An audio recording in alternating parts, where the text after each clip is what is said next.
बुलढाणा शहरात वारकरी संप्रदायाची परंपरा जपणारे विकासदादा बाहेकर यांना मी आमंत्रित करतो. सर्वांच्या वतीने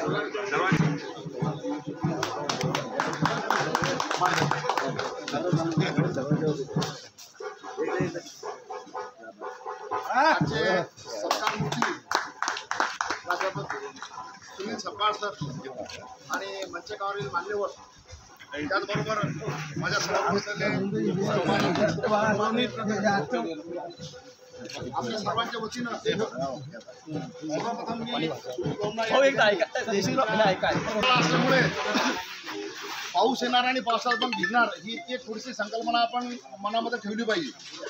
कारण आता मे महिन्यातल्या लग्नामध्ये आम्ही एकदम ठिकाणी सांगितलं होतं त्याला अष्ट गोष्ट उठायचं नाही काही विरघळून जात नाही कुणी आपण मुळात असो. पण एका गोष्टीची गंमत मला सांगायची वाटते. या 2-3 दिवस सारखे वाढदिवस चालू आहे. ते सगळे जे आहे शाळा ज्यावेळेस सुरू होती त्यावेळेचे वाढदिवस 1 जुलै आणि या सर्व या दरम्यान असते वाढदिवस झाला. सुरेश भाऊचा वाढदिवस झाला काल परवा, श्रीकमचा वाढदिवस झाला, काही ना काहींचा आहे. म्हणजे हे सगळे 1 जुलैमध्ये जे आहेत ना हे शाळा शिकणारे आणि शाळेत शिकणारे सरकारी जन्म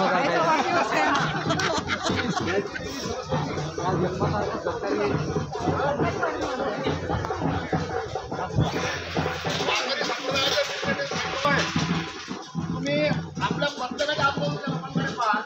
हा प्रत्येक समाजातला काहीतरी वेगवेगळ्या राजकीय पक्षाचा आहे. समोर पहा, तुम्ही मागे पहा, आर्थिक परिस्थितीने वेगवेगळा आहे.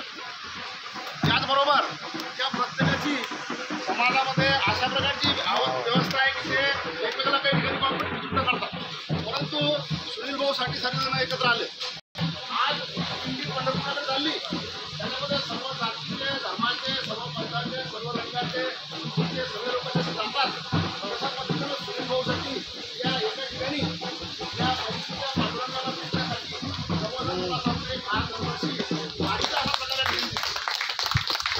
आणि हा वारीचा प्रकार जो होतो याच्यामध्ये 3 कॅरेक्टरिस्टिक मला सांगणं आवश्यक जे येतात त्याच्यामध्ये फक्त आपली मिसळचं एक अट्रॅक्शन आहे.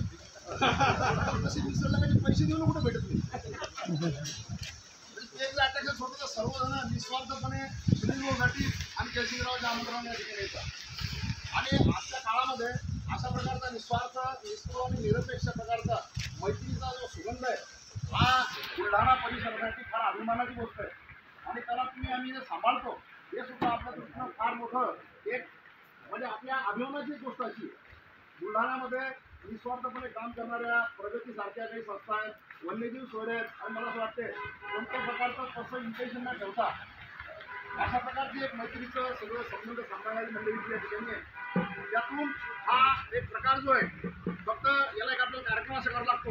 जसं पंढरीच्या पांडुरंगाच्या दर्शनाला जायला कोणा निमंत्रण द्यावं लागत नाही तसं मला असं वाटतं इतक्या लोकांनी तरी यावर्षी एक लक्षात ठेवावं की पुढच्या वर्षी 29-30 जूनच्या दरम्यान म्हणजे आपल्या वकील साहेबांना तुम्हाला मला फोन करायचं काम पडेल अशी व्यवस्था आपण ठेवू नये. आपण जाहीर निमंत्रण जाहीर